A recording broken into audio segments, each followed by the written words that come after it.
Голем поздрав, драги браќи и сестри, до сите вас. Еве на почетокот на оваа 2021 ви посакувам мноштво Божи благослови. Бог нека биде со сите нас, нека не прати секој ден, а оно што е побитно и поважно, ние да му бидеме верни во секој наш збор, во секој наше дело, во секоја наша помисла и да секогаш го прославуваме Бога на тој начин. За оваа сабота одбрав еден настан или кој што е запишан во Стариот Завет за размислување. Ќе отвориме во втора книга Самуилова, во 6 глава, тоа се почетни стихови, и ќе читаме од 3 до 8 стих. Втора книга Самуилова, 6 глава, од 3 до 8 стих.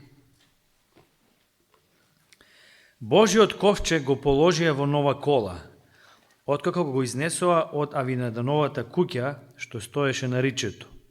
Уза и Ахио, Авинадановите синови, ја придружуваа колата. Уза врвеше покрај Божиот ковчег, а Ахио одеше пред него. Давид и сиот Израелев дом играа пред Господа со сета сила, пејки наспоредно со звуците на гуслиња, псалтери, тапанчиња, свирки и кимвали. Кога дојде до Нахоновото гумно, Уза посегна со раката по Божиот ковчег за да го придржи, зашто воловите за малко не го превртеа. Но Господ се разгневи на Уза. Бог го удри на место заради тој престап, така што умре таму покрај Божиот ковчег. На Давида му беше жал, зашто Господ го удри така Уза и тој го нарече тоа место Фарес Уза, пораз, како што се вика и до денешниот ден. Обично кога размислуваме за овој настан од Библијата, многумина се прашуваат, па зар не беше Бог престрог кога во прашање Уз? Уза имал добра намера. Целта му била едноставно да не дозволи Божиот ковчег да се преврти од колата. И едноставно многу луѓе едноставно се прашуваат зошто таква е Божјата реакција, кон Уза. Затоа што тој не направил некој си површно гледано отворен грев, не прекршил некоја посебна заповед, имал добра намера, а Божјата реакција е таква како што е опишана во Библијата. Но за да дојдеме до правилно сваќање, правилно разбирање на оваа случка од Новиот Завет, треба да ја согледаме подетално во незината целина, а исто така и да ги видиме историските околности под која што таа случка се одиграла. Ке се вратиме во минатото, во времето кога Самуил бил пророк во Израел. Во тоа време Израел не сакал над нив да владее Божи пророк, нити судија. Тоа време било едноставно турбулентно време во Израел. Израелците сакале над нив да има цар кој што ќе ги води. Самуил упорно ги убедувал дека тоа не е баш добра идеја. Дека Бог е нивниот цар, Бог ќе ги води како народ. Бог ќе најде начин, како и што било и претходно. Но израелците били упорни, што велеле? Сакаме да владее цар, така како што е во другите народи, ние да бидеме едноставно како нив. И ова што го зборувавме во библиската поука, многу интересно, кога читаме во Стариот Завет, Бог секогаш на израелците им велел: вие не треба да се поведувате по нивните обичаи, не треба да бидете како нив. Со тоа што ќе го почитувате мојот закон, моите уредби, вие ќе бидете поразлични од нив. Таа е целата идеја и во Новиот Завет е истото. А израелците секогаш имале тој копнеж да бидат што послични со другите луѓе, со другите народи. Другите народи имаат цар, зашто тие да бидат поразлични, ние сакаме да бидеме како нив. И во многу други работи. Исус Христос кога дошол, истото го проповеда и го зборува. Вели, вие треба да бидете поинакви, поразлични. Кога некој непријателот во светот го мрази, вие како христијани треба да го сакате, треба да бидете спротивно од тоа што другите го прават. Немојте да се поведувате по нив. Немојте едноставно да ги гледате нивните обичаи, да сакате едноставно да ги следете. Но во овој случај, да се навратиме на израелците, упорни биле и сакале Бог, не Бог како цар, туку цар, човек, да ги води. Покрај сите тие внатрешни проблеми кои што биле присутни во Израел, постоеле и надворешни нападни, надворешни проблеми. Израелската војска често се борела против филистејците. Филистејците биле во тоа време нивниот најголем непријател. А многу интересно, битките во тоа време се воделе на сосема поинаков начин отколку што денеска се води кога има војна. Во тоа време, кога ќе изгрее сонцето, двете војски излегуваат на бојното поле и се борат до зајди сонце. Кога ќе зајде сонцето, се повлекуваат во своите логори и гледат своите загуби, порази или пак едноставно победи, го сумираат тој ден и утре дента кога повторно ќе изгрее сонцето, тие се на бојното поле. Во една таква битка, во првиот ден, кога израелците се бореле со филистејците, а таа битка е опишена во прва Самуилова, 4 глава, пишува дека во првиот ден израелците изгубиле 4000 израелски војници, загинале во таа битка. И кога се повлекле во своите логори, израелците почнале да се запрашуваат зошто изгубивме, дали нашата стратегија беше добра, може би едноставно погрешивме тука нешто. Кои били причините за нашиот пораз? Зошто Бог нас не ни помогна во оваа битка? И заклучиле дека ковчегот на заветот не бил со нив.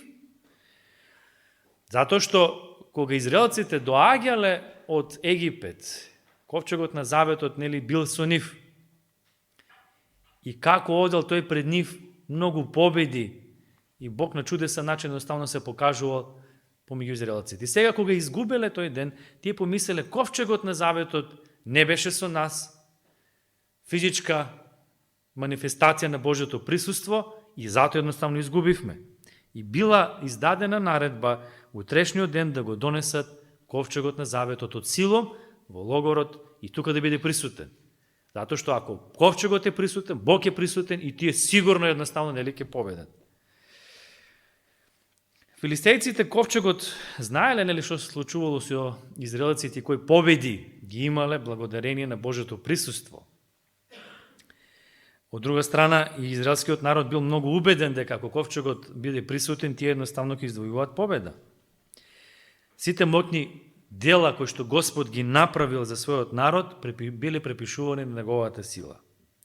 И сега кога дознале дека ковчегот на заветот е во израелскиот логор, филистејците помислиле дека ќе изгубат таа битка, бидејќи знаеле дека Бог, Израелев, е моќен Бог, кој што издвојувал многу победи за израелците во минатото. И предпоставам дека филистејските водачи требале да дадат надчовечки напори едноставно да ги убедат филистејците кога ќе излезат на бојното поле да се борат до крај, за да може да ги победат израелците. И во утрешната борба на бојното поле Израел бил охрабрен, убеден дека ќе ги победи филистејците, а филистејците веројатно се бореле онака како обседнати, изгубени, бидејќи мислеле дека тие 100% ќе изгубат. Израелците тој ден, кога завршил денот, кога се повлекле, кога сумирале резултатите од таа битка, израелците тој ден сватиле дека го имале најголемиот пораз дотогаш. 30.000 војници загинале на нивна страна.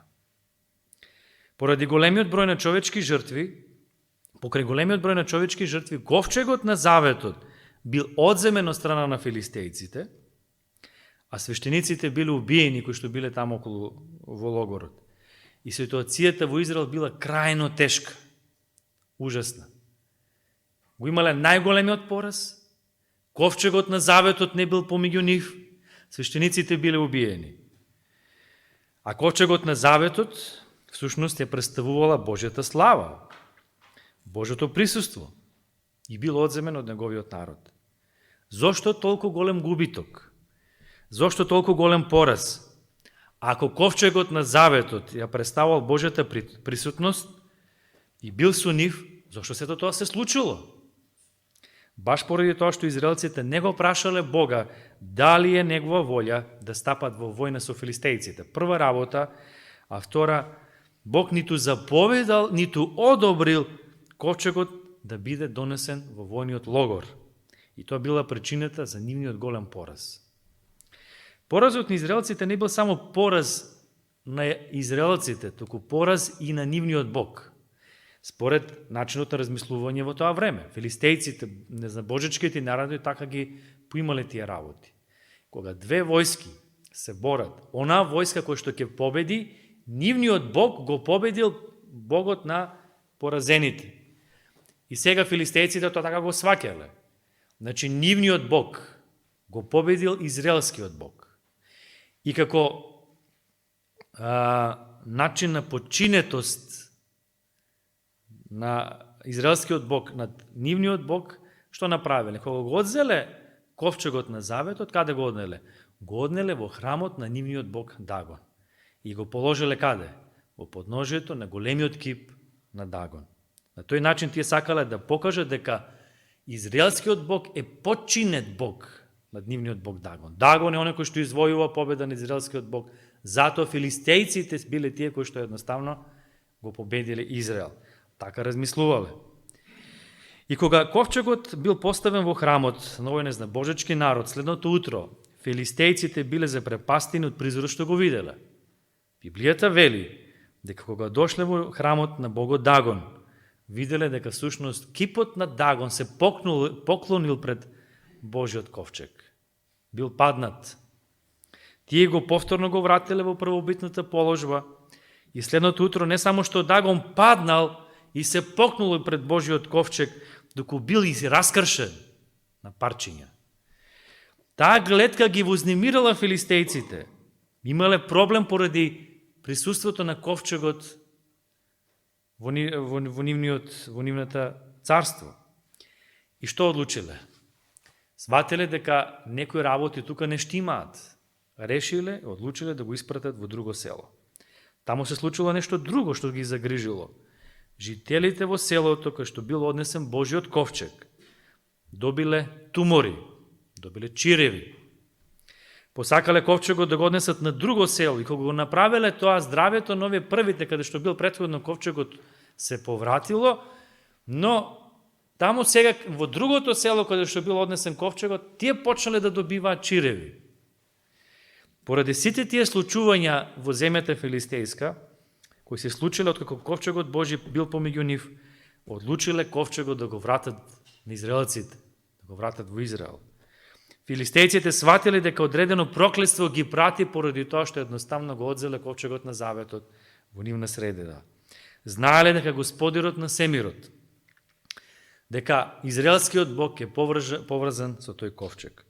Од самиот почеток, кога виделе дека ковчегот е донесен на бојното поле, кога се водела битката, кога го освоиле, биле преплашени од неговата присутност и одлучиле ковчегот да го вратат со полно почитување повторно на израелците. И во 1 Самуилова 5 и 6 глава е опишена таа случка на враќање на ковчегот. Библијата вели дека филистејците земале две крави кои никогаш до тогаш не влечеле кола. А ти имале телиња. И новата кола која не била земале нова кола која што никогаш претходно не била користена. Телињата ги оставиле во шталата, а кравите ги впрегнале и се упатиле кон израелскиот народ, кон Израел. Верувале, а и знаеле дека ако луѓето се подготвени да се одрекнат од своите природни врски, од своите деца, животните тоа никогаш нема едноставно да го направат. Тие никогаш не би го направиле тоа. Овие крави нема да ги напуштат своите младенчиња и да отидат во друг правец. Ако е ова проклетство што се случило во филистејската земја од Бога, Бог ќе ги води овие крави додат во правецот кон израелскиот народ. Но ако сето тоа се случувало случајно, тогаш кравите кај би се упатиле? Кон своите телиња. И тоа било знак по кој што тие би разпознале дали на вистина било проклетство од Господа или се случајно се случувало. Така било размислувањето на филистејците. И Библијата вели дека кравите никогаш не се ни свртиле, а камоли пак да се вратат кај своите телиња. И директно тргнале во правец кон Израел. кон израелскиот народ и ја однале колата на ковчегот на територијата на Божиот народ. Ајде сега да го резимираме однесувањето на филистејците кон Божиот ковчег. Тие користеле нова кола, никогаш претходно не користина за ништо, бидејќи сакале со почитување да постапат кон она што е свето, може би за нив не, ама за некој друг народ да. Знаеле, како знаели, умееле, значи со најголемо почитување, така се однесувале кон Божиот ковчег. Го направеле најдоброто што можели умееле во тој момент и според нивните сознанија. Кога ковчегот на заветот стигнал на тлото на израелскиот народ, било време на жетва. И тогаш жителите на Вет Семес жнееле пченица во долината.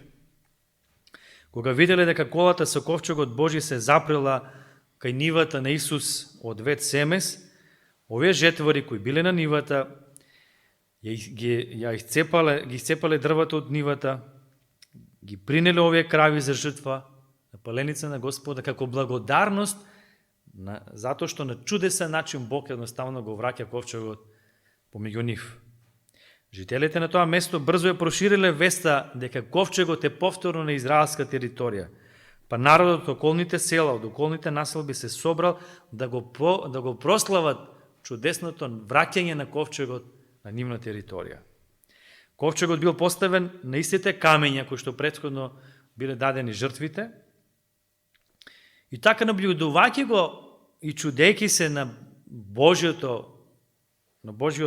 Божиото чудо, како на чудесен начин бил вратен ковчегот, и гледајќи го ковчегот и подсетувајќи се на се она што Бог го направил претходно за израелскиот народ, кај нив се појавила некоја љубопитност да видат што е тоа што е толку чудесно во ковчегот. И сакале да видат што има внатре. И Библијата вели, од љубопитност совладани, отвориле и што се случило? Помор. Целиот Израел често слушал дека кон ковчегот треба да се однесуваат со најголемо стравопочитување. Кога го пренесувале од едно место во друго место, дури и левитите не смееле да го гледаат ковчегот. Бил покриен. Приселењето на шаторот, на состанокот, од едно место на друго место, тие го покривале, го носеле со шипки, кои биле провлечени низ алките од ковчегот. Ковчегот не смел да се гледа. Единствено кој што можел да го види ковчегот на заветот, кој бил? Првосвештеникот, и тоа само еднаш во годината за времето на празникот Јом Кипур или на денот на очистувањето. Поради недоличното однесување кон ковчегот, како што ни зборува Библијата, многумина изненадно умреле во Вет Семес. Иако отвориме во 1 Самуилова, во 6 глава, во 19 стих ќе го читаме следното. И тој, Бог, ги удри жителите на Вет Семес, бидејќи погледнаа во Господовиот ковчег. Затоа Господ порази 50.700 луѓе меѓу нив. Народот тагуваше заради тоа што Господ ги порази со големо истрбување. Филистејците добиле само болест, израелците умреле. Дали овој факт ве зачудува? Филистејците само болест од која покасно оздравеле, а израелците умреле. Тие ги знаеле упатствата како треба да се однесуваат кон светите предмети, посебно кон ковчегот на заветот. И затоа умреле, додека филистејците ништо тоа не знаеле, и покрај тоа што тоа не го знаеле, се однесувале кон ковчегот со најдолжно почитување кон свет предмет, иако не знаеле за Божите прописи. И затоа тие само добиле болест од која што тие оздравеле. Што ова ни покажува? Дали Бог ќе ги суди сите исто? Оние кои што имаат светлина во полна мера, ќе суди спрема светлината која што имаат. И затоа мислам дека одговорноста на нас адвентистите е многу голема. Ние се гордееме што имаме вистината. Но дали и таа вистина ја живееме во полна мера? Тоа е голема предност и голема одговорност. И прашање за сите нас, дали во целост нашиот живот е во согласно со вистината кој што ја знаеме. Желни да се ослободат од ковчегот, жителите од Вет Семес пратиле порака до жителите од Киријат Јарам да дојдат да го однесат ковчегот на заветот во нивна територија, во нивното село. Тие свечено го донеле во својот град и го ставеле во куќата на Авинадав, левит, кој го задолжил својот син Елеазар да се грижи за него. И тука ковчегот Библијата вели дека останал цели 20 години. Дали би сакале во својот дом да го имате ковчегот на заветот? Цели 20 години. Имајќи предвид што се случувало претходно, нели, со ковчегот. Би се нафатили ли, например, за една таква голема одговорност? Затоа што ковчегот ја означува самата Божја присутност. Библијата вели дека овој дом доживел огромни благослови за тие 20 години. Имало еден млад човек кој растел во таа куќа, во кој ковчегот едноставно се наоѓал. Во текот на овие 20 години Давид доаѓа на власт во Израел како цар. И го гледа, ковчегот на заветот го нема. Го нема во Ерусалим.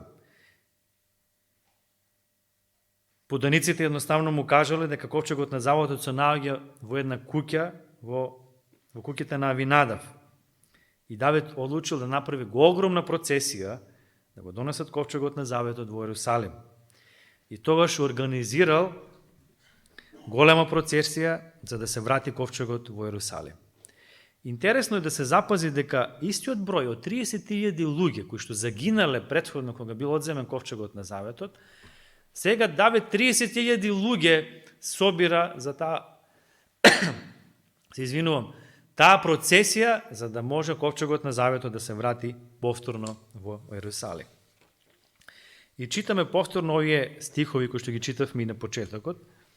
Втора книга Мојсеева, втора книга Самуилова, 6 глава, 3 до 8 стих.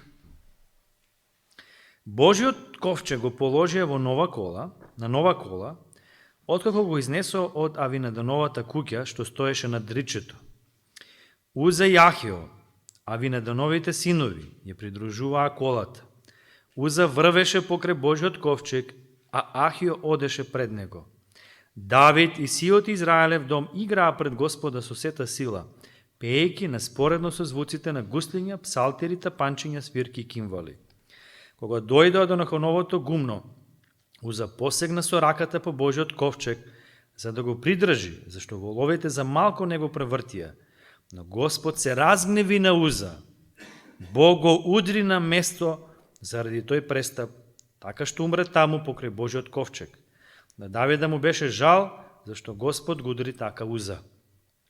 И тој го нарече тоа место Фарес Уза, пораз, како што се вика и до денешниот ден. Многумина мислат дека тоа не е фер, што му се случило на Уза. Не знам какво е вашето мислење. Но во 3 стих се гледа кој бил Уза, ако приметивте добро. Уза било момче кој што живеело 20 години во куќата, каде што се наоѓал ковчегот на заветот. И за тие цели 20 години Уза не научил што значи почитување кон ковчегот на заветот. Прва работа. Втора, не ги научил прописите во врска со однесувањето на ковчегот. И трета работа, дури се навикнал кон него и се однесол како да е најобична работа, обичен предмет. Присутноста Божија во оваа куќа во текот на 20 години не го научила Уза на лекцијата која што треба да биде научена. Колку години ние сме христијани? Ево ги каже 10, 20, 30, 50 години. Дали се случува такво нешто и со нас? 20 години да сме во Божјото присуство, во црквата, а многу работи уште ги немаме усвоено што ги пише во Библијата. Може би сме се уште на она почетното, нели? Како се однесуваме, нели, кон Божјиот дом, кон Бога, кон ближните? Дали оно што го читаме 20, 30, 50 години во Библијата навистина го имаме спроведено во нашиот живот? Или се уште има некои работи во нашиот живот кои што не штимаат? Самиот факт дека сме во оваа црква и дека сме крстени само по себе не е доволно. Не е доволно. Да се биде таму каде што Бог е присутен само по себе не е доволно. Секој од нас мора свесно да биде поврзан со Бога. Мора секојдневно да проучува Библијата, ама не само за да ја проучи, да помине редот, туку да видам што Библијата, што Бог има да ми каже денеска. Каде, на кој поле од мојот живот јас треба да поработам, да бидам посличен денеска многу повеќе него ли вчера со Исуса Христа. Но ова не е само причината која што претходно кажавме зашто Уза бил убиен. Постоела уште една причина. Давид бил многу растревожен од целиот тој настан. Многу се молел, многу размислувал, каде е грешката? Зошто едноставно Бог, имавме најдобра намера, целата беше едноставно ковчегот да го вратиме назад во Иерусалим. Се трудевме да го направиме тоа на најдобар начин. И Бог така реагираше. И на крајот едноставно сватил во што било проблемот. Затоа читаме во прва Дневникова или прва Летописи, 15 глава, 13 стих. Прва Летописи или прва Дневникова, 15 глава, 13 стих. Зашто не погуби Господ нашиот Бог, затоа што првиот пат вие не бевте присутни, тој им го зборува на левитите, и затоа што не го баравме онака како што треба. И тука е запишан разговорот што Давид го имал нели со левитите. Парафразирам. Давид вели, се сеќавате ли дека сакавме да го пренесиме ковчегот на заветот во Иерусалим? И левитите велат да, како не. Се сеќавате ли како го направивме? И ти велат да. А како тоа го направивме? И ти му одговарат. Земавме нова чиста кола, го ставивме на ковчегот на таа кола, колата ја влечеа крави, направивме една голема процесија. И Давид им вели, а чија беше таа идеја ковчегот на заветот да се пренесува така? Па вели, па филистејците така ни го пратија ковчегот на заветот во Израел. А дали тоа е начинот на кој што Бог кажал да се пренесува ковчегот? И тоа сватиле дека и тие направиле една огромна грешка. Сватиле дека ги прифатиле филистејските световни идеи како да постапуваат со Божите свети работи. Иако Бог многу јасно пропишал во својот закон како треба да се постапува кон светите Божи работи. И Давид одлучил повторно да биде пренесен ковчегот на заветот во Иерусалим, но овој пат како што Бог рекол тоа да се направи. И на крајот на патувањето ковчегот повторно бил во главниот град на нацијата во Иерусалим. Од каде ние ги добиваме идеите за нашиот живот? Дали ние понекогаш како адвентисти знаеме да прифатиме световни идеи, световен начин на размислување за тоа како да постапиме во одредени ситуации? Сте го приметили тоа во својот живот, во животот на другите? Ова поука од овој настан, која? Она што го кажал Бог, тоа треба да биде закон. Во мојот живот, во вашиот живот. Кога е прашање начинот на кој што зборувам, што го зборувам, начинот на кој што делувам, делата што ги правам, начинот на моето размислување, како кажал Господ и никако повеќе од тоа. А често пати знаеме, јас сум приметил кај себе и кај останатите, знаеме да прифаќаме едноставно некои туги идеи, световни идеи за нашиот живот. Пример, дали Бог едноставно оправдува став на непростување? Библијата е многу јасна, вели. Ако ти не си спремен да му простиш на својот брат, немој да се надеваш дека и тебе ќе ти биде простено. Матеј 6 глава. После Отче наш молитвата. Ако ти си спремен да простиш, Знај дека и Бог и тебе ќе ти прости. Ама, пример, ќе се зам себе си или некој друг. Често пати знаеме едноставно, нели, ама знаеш, он мене така и така ми кажа. Не разбирате. Или, например, озборувањето. Ако отвориме, например, да кажеме во Римјаните во првата глава, дали беше 29 или 30 стих, таму вели дека озборувачите ги чека вечна смрт. Знаеме ли ние понекогаш да озборуваме? Пример. Па, ако го читаме Светото Писмо, зошто едноставно тоа го прифаќаме? Или, например, сум слушал за саботата, многу јасна заповедта. Сабота е сабота. И тоа така кажал Господ, нема мрдање. Ама многумина заради тоа што да не сакат да изгубат работа или поради некои други причини, знаат да ја прекршат таа заповед. И сега кога нели дискутираме за таа, што велат? Да, ама мојата екзистенција зависи од тоа, ме разбирате? Или лагата. И сега може да набројуваме уште многу нешта во нашиот живот. Бог е многу јасен. Библијата е многу јасна. Ја читаме Библијата, нели, 10, 20, 50 години, секој различно. Дали јас постапувам во целост според она што го пише во Светото Писмо? Нека Бог навистина ни помогне на почетокот на оваа година. Како што каже и брат Зоран, Светото Писмо да ни биде на прво место. Но не само да го читаме, туку да се молиме искрено на Господ да ни даде отворен ум. Да Светиот Дух делува на нас. Да можеме едноставно, кога го читаме Светото Писмо, јасно кога ќе ни покаже на нешто што има во мојот живот, да не поминам така лесно преку тоа, туку искрено да се преиспитам и да кажам, Господи, ова нешто не е во ред во мојот живот. Толку години сум адвентиста, ама ова се уште го немам усвоено во мојот живот. Те молам, помогни ми. Дај ми сила и тоа да стане дел од мојот живот.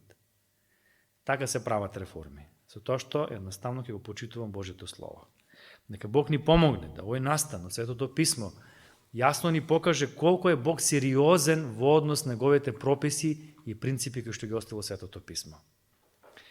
Исто така Бог нека ни помогне и ние да имаме таков сериозен став кон Божите принципи, кон Божјата реч. И нашата парола секогаш нека биде Бог кажа така. И во сето оно што го зборуваме, во сето оно што го правиме, во сето оно што го мислиме, во сето оно што сме, да биде во согласност со оно што Светото Писмо го кажува. Амин. Татко наш небесен, на почетокот на оваа година сакаме ти заблагодариме за Твоето водство и Твојата заштита до овој час. О Господи, драги те молам, не само во оваа година, туку и се додека не дојдеш ти, секогаш, Господи, нашата парола биде така кажа Господ. За сето оно што го правиме, за сето оно што го зборуваме, за сето оно што го мислиме, за сето оно што сме ние. Да може, Господи, навистина да бидеме олицетворени на Твојата реч. Да Твојата реч, Господи, биде мерило за се оно што, Господи, што го правиме. Помогни ни, Господи, да ја проучуваме ревност во Твојата реч и да се трудиме сите ние максимално да го складиме својот живот според Твојата реч. Ние, Господи, не сме мокни за тоа, ни треба Твојата сила и затоа те молам, дај ни Свети Дух во полна мера да може тоа да го оствариме. На тој начин да те прославиме пред останатите луѓе. Тоа те молиме во Христово име. Амин.